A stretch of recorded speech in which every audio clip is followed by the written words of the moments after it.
Alternative justice systems for peace and civic education. What are alternative justice systems, AJS? AJS are methods of solving matters between conflicting parties without going to court. AJS mechanisms do not, however, replace the formal courts. The methods used to resolve the dispute include mediation, negotiation, and reconciliation.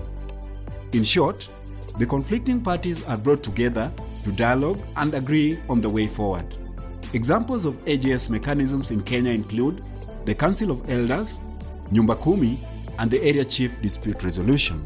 Does the Kenyan law support AJS? Yes. Article 159 2C of the Constitution allows us to use AJS as long as A. Human rights are respected, B. The decisions made are just and moral, and C. The Constitution is upheld. The National AJS policy was launched in August 2020. It is mandated to respond to the requirements of Article 159 2C of the Constitution and everyday experience of justice by Kenyans, and in so doing, to propose strategies for mainstreaming and upholding autonomous practices of AJS mechanisms, using methods that meet the threshold of the Constitution of Kenya and the international human rights standards. The National Steering Committee on the Implementation of AJS was established for purposes of implementation of the AJS policy by rallying all social, religious, judicial, and cultural sectors of life to mainstream, accelerate, continuous support the AJS mechanisms, and expand the pool of individuals and groups that access justice in Kenya. This is just but one of its mandates. Kituo cha Sheria has developed an AJS mechanism that it is implementing in various parts of the country in collaboration with trained and established AJS groups with guidance from the AJS policy. Adjudicators. The adjudicators are people who are found to be wise and of good moral standing within the community. They undergo training on the law, mediation, nonviolent communication, and the principles of AJS in the use of alternative justice to promote healing and reconciliation. They listen to the disputes brought before them and help the parties arrive at a decision. The AJS mechanisms focus primarily on property offenses and civil disputes. Commissioners. The commissioners include community members who are trained in statement collection, the law, and nonviolent communication. Their work is to create awareness of the AJS mechanisms and to encourage people who committed property offenses or are victims of property offenses that occurred in 2007-2008 to participate in the AJS hearings.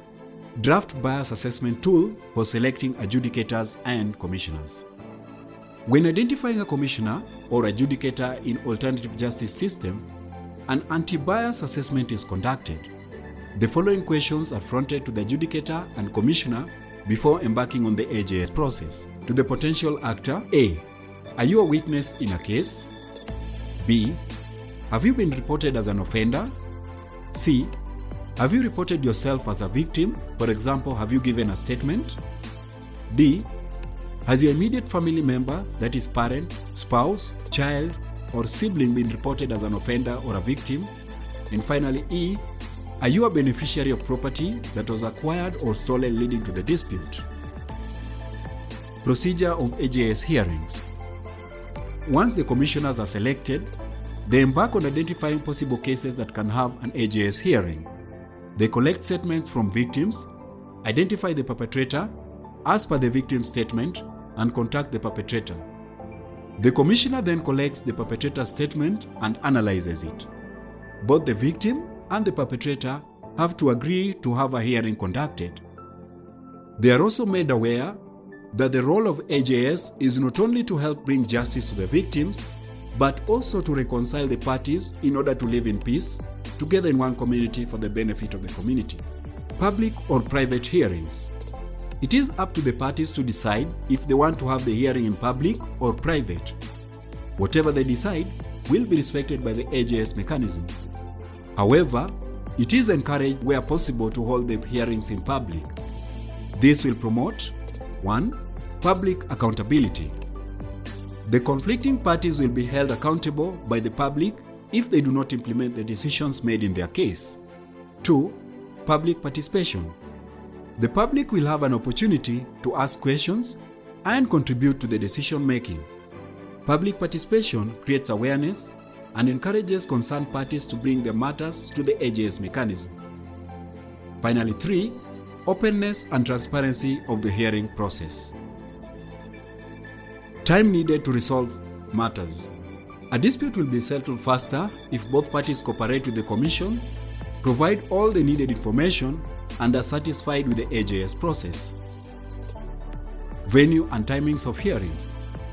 This will be communicated through churches, barazas, community outreach, and personally by the commissioners. Once a decision is made, what steps are taken to ensure that conflicting parties follow or implement the decision? If the hearing was public, then the public can play a role in ensuring that the decision is implemented by asking questions and following up with the parties. Appeal. What if a person does not execute an AJS agreement? In such a case, whereby a party fails to honor an AJS agreement, the aggrieved party may opt for another dispute resolution mechanism, even seek a resolution from the court. AJS provides platform for equal chance, dialogue, reconciliation, closure, satisfaction.